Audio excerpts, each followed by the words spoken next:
We brought this up a little bit, and today's video is going to be about attitude.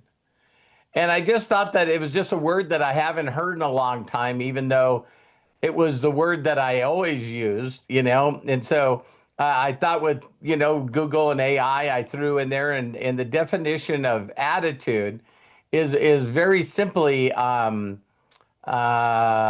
me get it here, is the way you think and feel about something. So if someone said, what is attitude? I think I would have got half of that.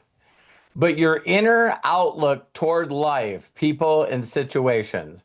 So I think that we all know this, but wouldn't it be neat to just bring it back? Because I think that reminders are awesome. But also, when you think about people that have just never really heard that, attitude is really the key.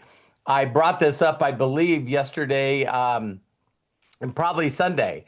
But what the whole concept is, this young person asked, probably was like, I don't know, he probably was like 12, 13.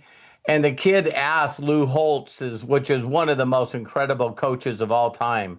And he asked him, he said, do you think that skill and practice is more important than attitude? And first, he really went out of his way to say, how many, journalists and sports people have asked me a question? And he said, no one has asked me that great of a question. And then he told the kid, which I've always heard this with mindset, is people try to make up that if you're doing something, maybe 90% of it's mindset, 10% of it's action. And when I really think about this topic, I say it's 100% attitude. And here's why.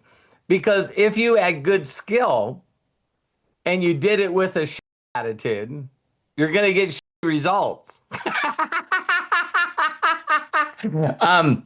Not only results, but sometimes no results.